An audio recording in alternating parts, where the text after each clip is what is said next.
자, 계속해서 다음 본문 진행하겠습니다. 34번. 자, we are more likely to eat in a restaurant if we know that it is usually busy. 자, be likely to 동사 원형에서 뭐뭐하기 쉽다, 뭐뭐하는 경향이 있다 이런 뜻이죠. 그래서 우리는 더 하기 쉬워요. Eat in a restaurant. 우리는 식당에서 더 식사할 가능성이 높습니다. 어떻게요? If we know, 우리가 안다면 that it is usually busy. 그곳이 보통 바쁘다라는 거. 이 시간 그건 이제 the restaurant 얘기하는 거죠. 그래서 그곳이 보통 바쁘다는 것을 우리가 알게 됐다면 우리는 그 식당에서 식사할 가능성이 더 높다 이런 뜻이죠. 이거 우리도 마찬가지죠? 여러분들 어때요?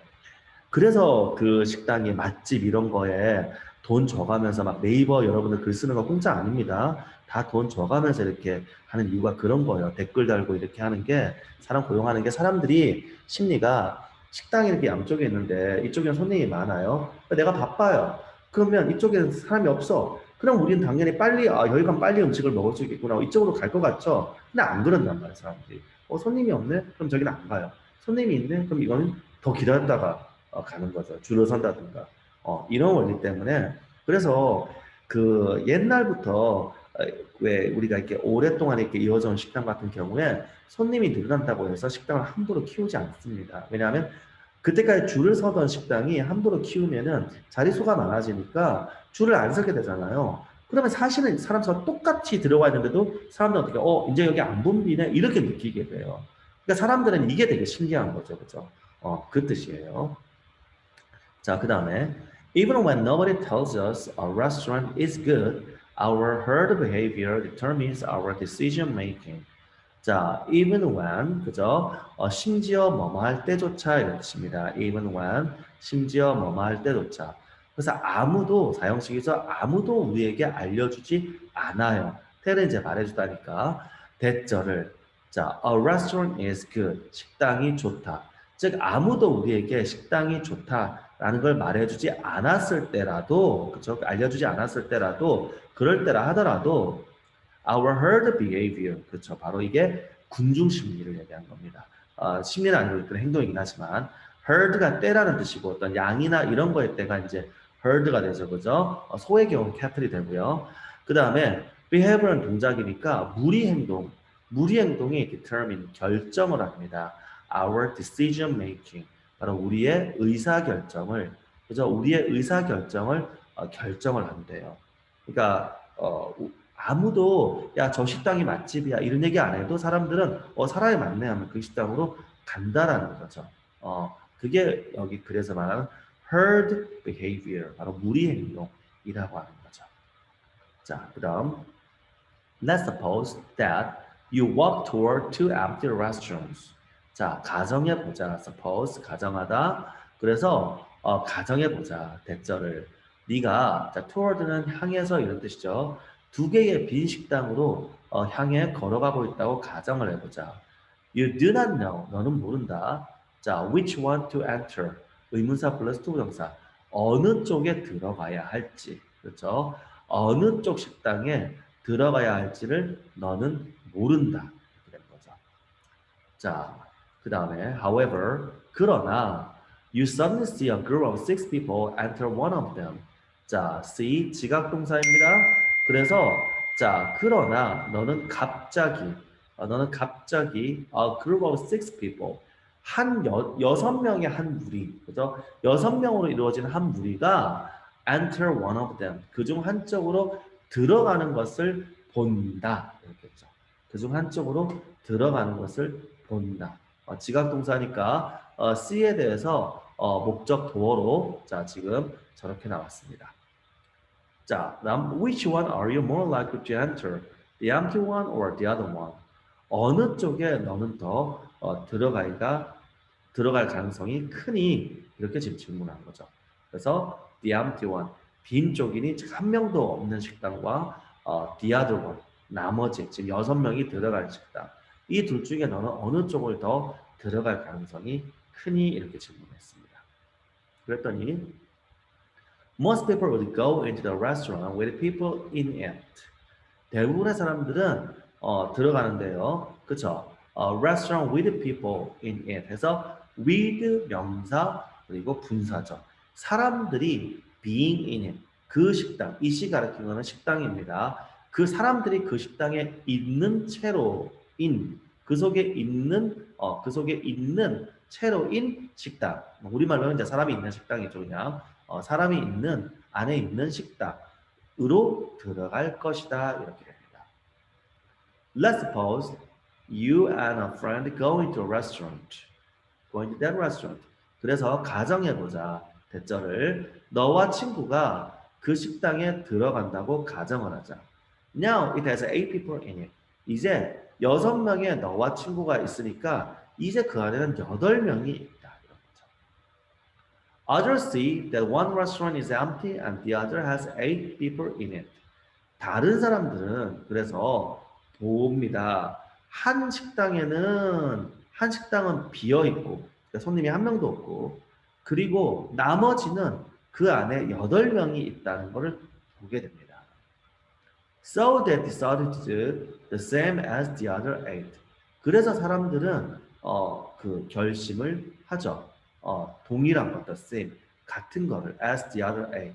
다른 나머지의 8명과 같은 것을, 그러니까 그 8명이 있는 곳에 간다는 얘기예요. 나머지 8명이 있는 것과 8명과 같은 것을 결심을 한다 이렇게 됩니다. 이해되시나요? 그래서 선생님이 아까 처음 얘기했잖아요. 그 우리 식당이나 많은 가게나 이런 데서 그 돈을 내가면서 광고를 하고 또 심지어는 이제 좋은 건 아니지만 가짜 손님까지 이렇게 해요. 좀 이렇게 뭐라고 해야 되나 식당이 경쟁하는 식당이 여러 개가 있고 그리고 이제 그 어떤 그 단골이 많지 않을 수 있는 환경 있죠. 우리가 관광지 뭐 이런 이유. 그럼 사람들 대부분의 이제 그 식당을 방문하는 사람들 식당이 여러 개가 있는데 처음 오는 가능성이 크면 클수록 사람들은 이제 식당에 대한 정보가 없으니까 어디를 갈까 이렇게 고민을 하게 됩니다. 그럼 자동적으로 손님이 없는 식당을 가지 않고 손님이 기존에 있는 식당을 가게 되기 때문에 가짜 손님까지 앉혀놔요. 알바. 예. 그래서 알바들은 손님인 척 거기서 이제 행동을 하는 거예요. 그러니까 이런 일을 하는 것 자체가 인간의 어떤 비이성적인 이런 거이죠. 그 바로 군중 무리 행동에 대한 심리, 사람이 있는 곳에 가려고 하는 이런 거. 뭔가 그러니까 사람들은 비이성적이기 때문에 사실은 우리들 물론 이제 여러분들 중에서 또 맛에 대해서 민감하다든가 이렇게 잘 느끼는 사람도 있을 수 있지만 많은 사람들은 뭐 맛이 물론 아주 맛있거나 맛없는 건 다 대부분 느끼죠. 그런데 뭐 딱히 좀 애매할 수 있어요. 이게 뭐 맛있다고 막 맛있는 것 같기도 하고 뭐 이 정도의 느낌을 가졌을 때 실제 실험이 있습니다. 그럴 때 이 사람이 맛있다 맛없다라고 생각하게 할 때 가장 크게 영향을 미치는 게 주변 사람들의 그 반응입니다. 그러니까 옆에서 와 맛있어 하고 미친 듯이 막 이러면 맛있나 보다. 똑같은 음식을 저도 그렇게 느껴요. 반대로 에이 맛없어 이러면은 역시 이거 먹을 거 안 되네 이렇게 느낀다는 거죠. 그래서 네이버나 뭐 다음 또는 이제 요즘은 이제 그러니까 블로그도 있고 카페도 있고 이런 여러 이제 SNS나 이런 데서 맛집 이런 거 하는 게 바로 그런 것 때문이에요. 다른 사람이 맛있다고 하니 나도 이거 맛있게 느끼는 거 이런 것들이 있거든요. 그래서 다 그런 그 사업이라고 뭐 해야 되겠죠. 번창을 하는 거예요. 바로 인간의 이런 비이성적인 집단 심리, 집단 행동에 대한 심리 이런 것들을 이용하는 어떤 비즈니스가 되고 이거 자체는 물론 이제 어떤 정해진 법을 어기면 당연히 불법이니까 처벌을 받아야 되지만 기본적으로 이 내용 자체는 우리 경영학에서 다룹니다. 경영학 안에 이제 경영학에서 고객들의 심리를 이렇게 또 연구하는 파트가 있는데 거기서 이렇게 다루는 내용이 됩니다. 그 내용들 이해되셨죠? 그래서 이 본문의 내용은 바로 우리 행동이 우리 의사결정에 영향을 끼치기 때문에 무리 행동이 의사결정에 영향을 끼치기 때문에 사람들은 다른 사람이 있는 곳이 사람이 없는 것보다 좀 더 나을 거라는 무의식적인 실제로 꼭 그렇게 내가 막 정보를 입수하고 판단하는 과정을 거치지 않고도 거의 무의식적으로 향하게 된다. 이런 게 이 글의 내용이 됩니다. 됐죠? 자, 그럼 계속해서 그 다음 본문을 진행하도록 하겠습니다. 35번입니다. Words like near and far can mean different things depending on where you are and what you are doing. 자, near나 far, 가까운이나 먼이죠. near나 far와 같은 단어들은 다른 것들을 의미할 수 있다. 자, depending on, 우리 원래 depend on은 어디에 의지하다 이런 뜻인데 분사 전치사, 그러니까 실제로 전치사는 아닙니다. 분사가 많이 쓰여서 실제적인 전치사 역할을 하는 이런 것들이 있어요. 그래서 이때 depending on 명사 이렇게 되면 이 depending on은 뭐뭇에 따라서 이런 뜻이 됩니다. 뭐뭇에 따라서.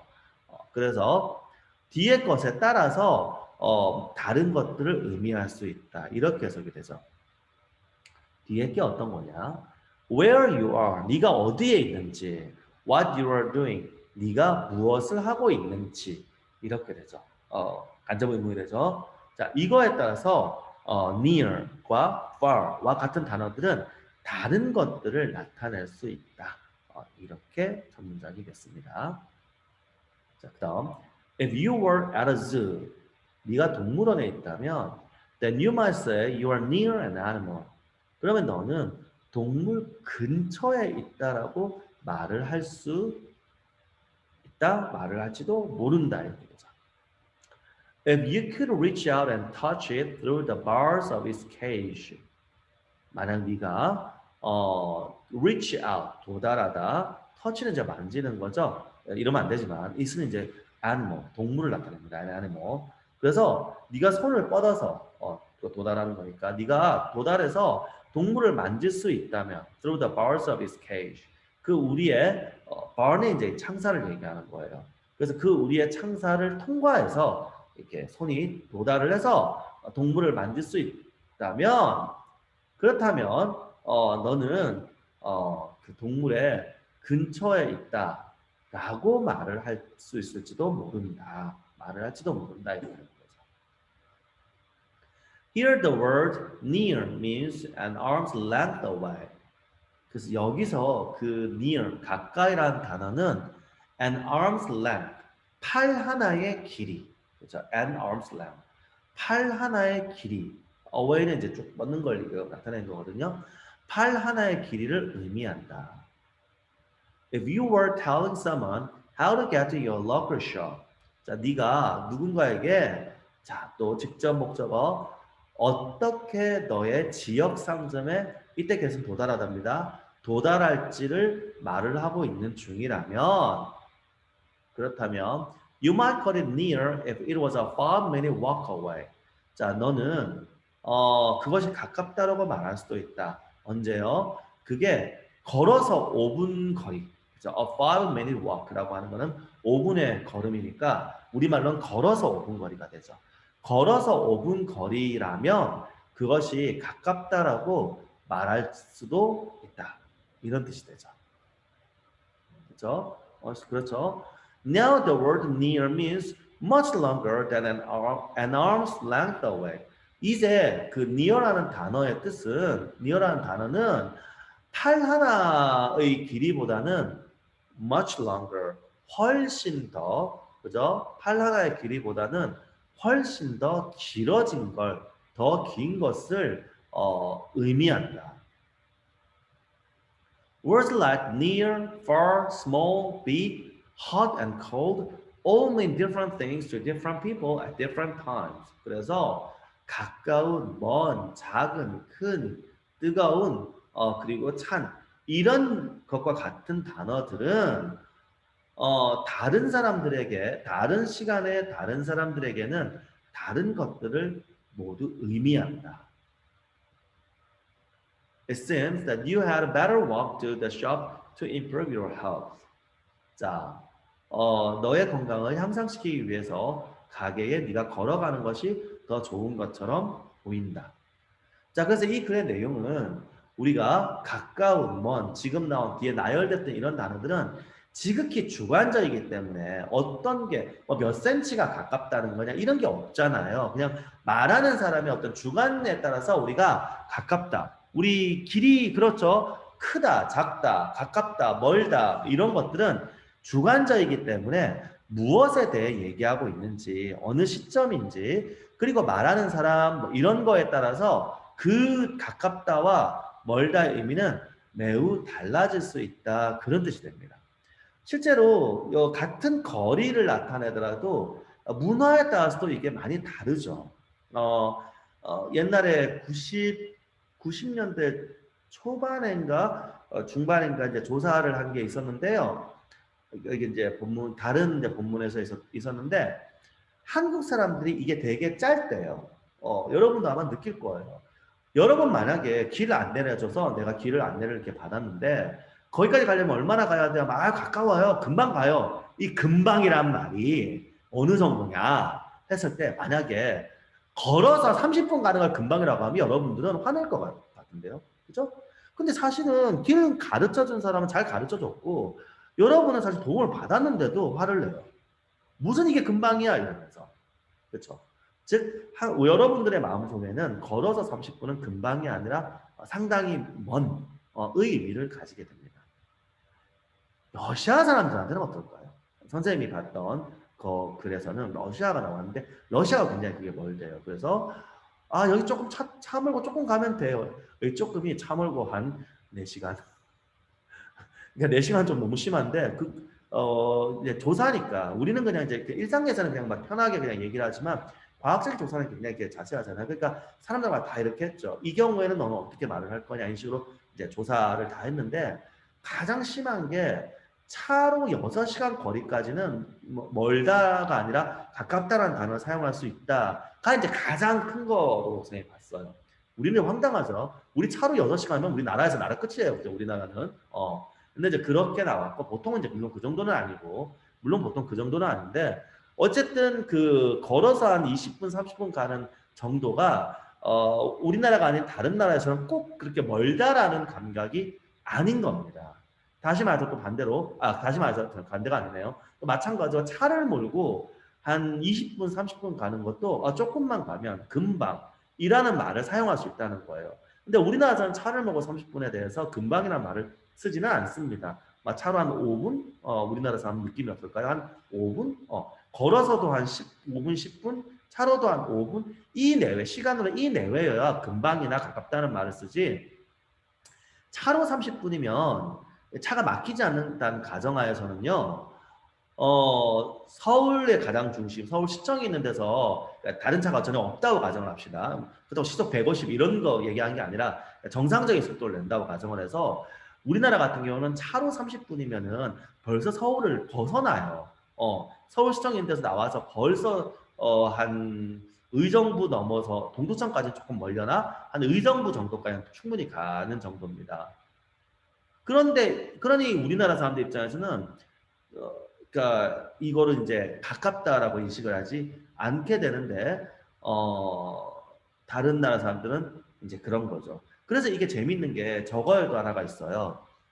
여러분들 그 우리나라 서울이 그 아주 지리 이런 거 보면 국경 도시의 범주에 들어가요. 국경이라는 게 어떤 게 국경 도시냐 해서 그것도 기준이 있는데요. 우리나라는 서울이 휴전선에서 30km대밖에 안 돼요. 그럼 이게 세계적인 기준에서는 거의 국경 도시입니다. 그러니까 서울은 전쟁 중인 도시예요. 전쟁터랑 맞닿아 있는 도시입니다. 30km가 어느 정도냐 하면 여러분들 서두르지 않고 그냥 천천히 걸어도 1시간에 4, 5km 걷잖아요.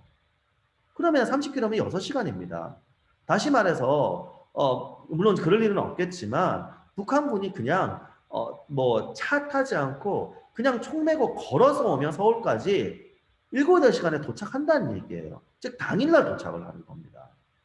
엄청 가까운 거죠. 그렇기 때문에 외국인들은 서울이 매우 가깝다고 인식을 하고 그래서 그 북한이 어떤 무력 도발 같은 거 했을 때 막 그 다른 나라 사람이 긴장을 오래 하는 거예요.